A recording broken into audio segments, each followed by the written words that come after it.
1988년 일본 신숙 서방에서 바다를 건넌 조선의 해녀들이라는 책이 발간되었다. 이 책은 제1조선인 2세 김영씨와 양증자 씨가 쓴 책으로 두 명의 저자는 자신들의 정체성 찾기 일환으로 일본에 거주하는 제주 해녀에 대한 조사 작업을 시작했다. 책의 서문에는 이런 내용이 쓰여 있다. 조선인 1세대 어머니들을 직접 접하고 그녀들이 걸어온 길을 더듬어가는 작업 속에서 나 자신은 도대체 어떤 사람일까? 라는 문제에 대한 답을 꺼낼 수 있을지도 모른다는 막연한 기대가 싹 텄다. 조사는 1983년부터 1987년까지 4년여 동안 일본 지바현에서 이루어졌고 1988년에 바다를 건넌 조선의 해녀들이라는 책으로 발간되었다. 그 후 16년이 지나서야 한국어로 번역돼 나왔는데 지금까지도 이 책은 일제강점기 당시 강제징용으로 끌려가 징용물질을 해야 했던 제주 해녀들의 실상을 파악하는 데 있어 기초자료가 돼주고 있다. 실제로는 전국적으로 1600여 명의 해녀가 일본군에 의해 강제로 끌려가서 화약의 원료로 쓰이는 감태와 우뭇가사리를 채취해야 했다고 전해지지만 책으로 확인된 일본 지바현, 보소반도 지역의 제주 해녀는 모두 28명이었다. 하지만 그마저도 대부분 돌아가셨고 가장 최근까지 살아계셨던 홍성랑 할머니는 일본 출가 해녀 1세대로 1944년 20살의 나이에 일본군 위안부로 끌려가는 대신 강제징용을 선택한 이유로 70여 년간 제주도에 돌아오지 못한 채 일본 바다를 전전하셨다고 한다. 그리고 뇌경색으로 쓰러지신 뒤 지바현의 외딴 요양원에서 돌아가셨는데 고향에서 왔다는 낯선 사람의 손을 붙들고 고향 바다가 보고 싶다라는 말을 반복하셨다고 한다. 홍성랑 할머니처럼 제주를 떠나 다른 지역에서 물질하는 제주 해녀를 출가 해녀라고 한다.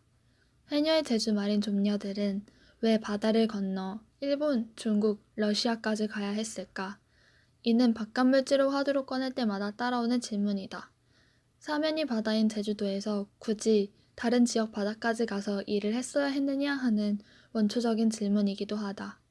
목숨을 걸고 바다를 오고 갔던 과정은 자신을 위해서라면 선택하기 힘든 일이었다. 피할 수 있으면 피했다. 그냥도 바다에 몸을 던져 생사를 넘나드는 일을 하는데 굳이 배 위에서 죽음의 공포와 싸울 이유는 없었다.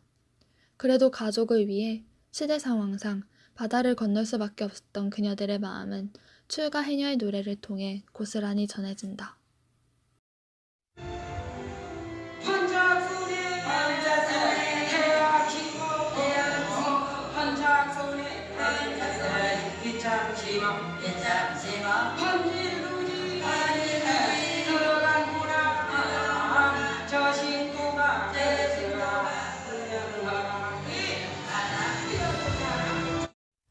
해녀는 한국 최초의 전문직 여성이며 2016년 제주 해녀문화는 유네스코 인류무형문화유산에 등재되었다.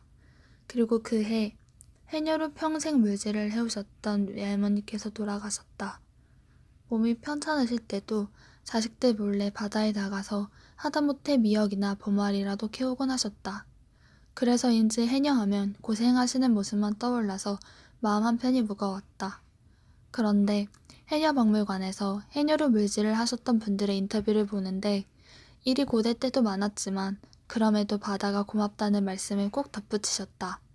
바다는 노력한 만큼 주기에 당신을 가르쳤고 가족을 먹여 살렸으며 때론 드넓은 바다가 친정보다도 더 큰 위로를 줬다고. 바다라는 이름에는 이것저것 다 가리지 않고 다 받아준다는 의미가 담겨 있다고 한다. 그래서인지 해녀 할머니들이 바다와 참 많이 닮아 있다는 생각이 들었다. 이젠 바다를 보면 그녀들의 강인한 삶이 먼저 떠오를 것 같다. 해녀들이 참았던 숨을 토해내는 숨빗소리처럼 그녀들의 삶에 이젠 평안한 숨이 깃들기를 바라본다. 나는 해도 달도 없는 날 나는 이렇게도 힘들지 지겹다 울